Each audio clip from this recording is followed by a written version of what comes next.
गरीब किसान की कहानी। एक गांव में रामू नाम का एक गरीब किसान रहता था। रामू बहुत मेहनती और ईमानदार था, लेकिन उसके पास जमीन बहुत कम थी और जो भी फसल वह उगाता था वह मुश्किल से उसके परिवार का पेट भर पाती थी। रामू के परिवार में उसकी पत्नी, 2 बेटे और एक बेटी थी। वे सब मिलकर मेहनत करते थे, लेकिन उनके पास पर्याप्त संसाधन नहीं था। एक दिन रामू के खेत में बहुत बड़ी बाढ़ आ गई और उसकी सारी फसल बर्बाद हो गई। रामू के घर में उदासी का माहौल छा गया।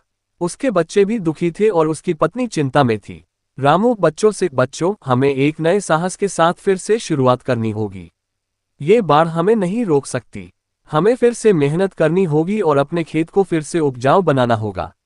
गरीब किसान। रामू की पत्नी रामू से, हमारे पास अब क्या बचा है? हमारे पास खाने के लिए भी कुछ नहीं है। हम कैसे जीवित रहेंगे? रामू पत्नी से, हम हिम्मत नहीं हारेंगे। मैं अगले सीजन में और भी मेहनत करूंगा और अपनी जमीन को फिर से उपजाऊ बना दूंगा। हम सब मिलकर मेहनत करेंगे और एक नया रास्ता निकालेंगे। रामू की मेहनत और दृढ़ संकल्प देखकर गांव के मुखिया ने उससे बात की।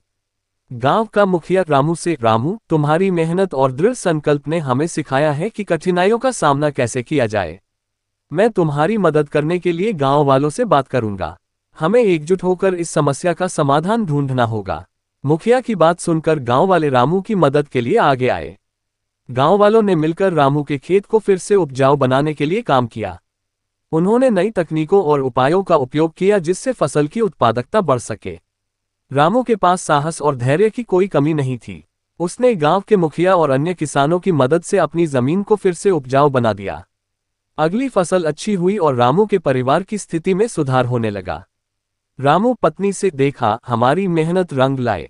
हमें कभी हार नहीं माननी चाहिए। कठिनाइयां हमें मजबूत बनाती हैं और हमें आगे बढ़ने के लिए प्रेरित करती हैं। परिवार की एकता और संघर्ष। रामू के बच्चे भी अब समझ चुके थे कि मेहनत और साहस से किसी भी कठिनाई का सामना किया जा सकता है। वे सभी मिलकर काम करने लगे और खेत में अपनी मदद देने लगे। रामू के बड़े बेटे ने कृषि के नए तरीके सीखने के लिए कृषि विद्यालय में प्रवेश लिया ताकि वह अपने पिता की मदद कर सके। गांव के अन्य किसान भी प्रेरित हुए। रामू की कहानी ने गांव के अन्य किसानों को भी प्रेरित किया। उन्होंने भी अपने खेतों में नई तकनीकों का उपयोग करना शुरू किया और फसल उत्पादन में सुधार लाने के लिए प्रयास किए। रामू की कहानी अब गांव में एक प्रेरणा स्रोत बन गई थी। रामू गांव वालों से, हम सभी को मिलकर काम करना होगा। एकजुट होकर हम किसी भी कठिनाई का सामना कर सकते हैं। हमें अपने संसाधनों का सही उपयोग करना चाहिए और नई तकनीकों को अपनाना चाहिए। भविष्य की ओर। रामू का परिवार अब खुशहाल था और गांव के अन्य किसान भी उसकी मेहनत और संघर्ष की सराहना करते थे।